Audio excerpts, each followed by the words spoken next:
Good morning, कैसे हो सब लोग? सब ठीक ही होंगे। चलिए आज हम पढ़ने वाले हैं characteristics of the law of demand. Law of demand आपने लास्ट लेक्चर में पढ़ लिया था। अब इसके कैरेक्टरिस्टिक्स जो है ना, ये आपके लिए आसान है सीख पाना, समझ पाना। देखिए क्या है। पहला है आपका इनवर्स। इनवर्स क्या होता है? इनवर्स मतलब अपोजिट। हाँ, अपोजिट ही होता है। Inverse relationship between price and quantity demanded. The relationship between price and quantity demanded is inverse.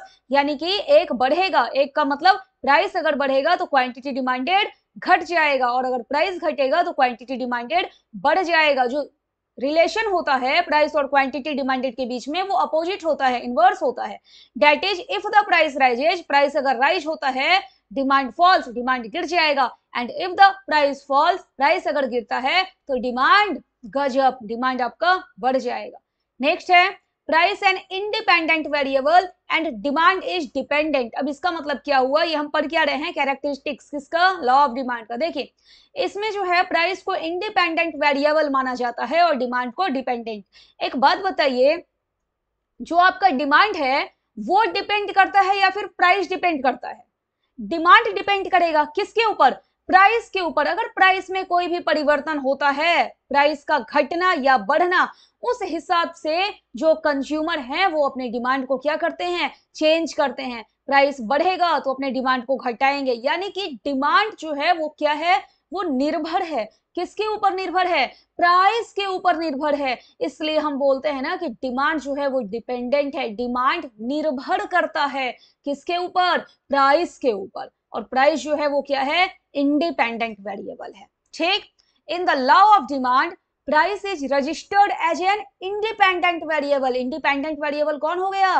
Price हो गया। और डिमांड क्या हो गया? डिपेंडेंट वेरिएबल हो गया। ठीक है, आगे बढ़िए। कैटेरिस पैरिबस, इसका मतलब तो अब तक आपको समझ में आ गया होगा, अदर थिंग्स बीइंग इक्वल। आपका जो लॉ ऑफ डिमांड है वो एज्यूम्स करता है, एजम्पशंस आपने पढ़ा है लास्ट लेक्चर में, all other factors affecting demand. जितने भी फैक्टर्स हैं जो डिमांड को प्रभावित करते हैं, कौन कौन सा फैक्टर, जैसे income of the consumer, price of substitute goods, price of related goods, government policy, population size, ये जितने भी फैक्टर्स हैं वो सब जो है वो अनचेंज्ड रहने चाहिए। ये एजम्पशन है किसका, लॉ ऑफ डिमांड का। यही इसका कैरेक्टरिस्टिक्स है, ceteris paribus. The law assumes all other factors affecting demand. जितने भी फैक्टर्स हैं जो डिमांड को प्रभावित करते हैं, इन्फ्लुएंस करते हैं, वो अनचेंज्ड रहने चाहिए। तभी आपका लॉ ऑफ डिमांड जो है वो इनवर्स रिलेशन वाला जो है वो काम करेगा। नेक्स्ट है related with time. The law of demand is related with the point of time. जो आपका लॉ ऑफ डिमांड है ये एक टाइम से रिलेटेड होता है। टाइम आपका कोई एक दिन हो सकता है, एक दिन से रिलेटेड, एक सप्ताह, एक महीना, या फिर और ईयर। डायरेक्शन ऑफ चेंजेस, जो आपका लॉ ऑफ डिमांड है ना, ये केवल बताएगा कि प्राइस में ऐसा चेंज है तो डिमांड में कैसा चेंज होगा। अगर प्राइस नीचे जा रहा है तो डिमांड नीचे जाएगा या फिर ऊपर जाएगा। लॉ ऑफ डिमांड आपका क्वालिटेटिव स्टेटमेंट है, ये आपको डिग्री ऑफ चेंज नहीं बताता।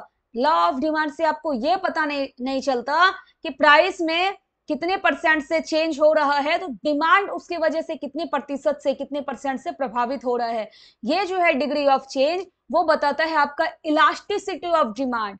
अगर हम लॉ ऑफ डिमांड की बात करें तो लॉ ऑफ डिमांड जो है केवल आपको डायरेक्शन बता देगा चेंज का, कि भाई प्राइस में ऐसा चेंज हुआ तो उस वजह से डिमांड में ऐसा चेंज हो गया। The law of demand is a qualitative statement, इसलिए इसको हम क्वांटिटेटिव नहीं बोलते। क्वांटिटी का पता नहीं चलता, क्वांटिटी का पता जो है वो हमको इलास्टिसिटी ऑफ डिमांड में पता लगेगा।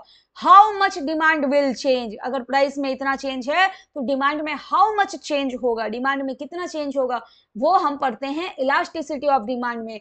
इसलिए इलास्टिसिटी ऑफ डिमांड को बोला जाता है क्वांटिटेटिव स्टेटमेंट, लेकिन लॉ ऑफ डिमांड को बोला जाता है qualitative statement. It tells the direction of the change. Law of demand हमको बता तो देता है direction of the change, but it does not tell the degree of change, यानी कि हाउ मच, कितना परिवर्तन होगा डिमांड में, वो नहीं बताता है, डिग्री ऑफ चेंज नहीं बताता है। आज के लेक्चर में आपने देखा है characteristics of the law of demand. Okay, thank you.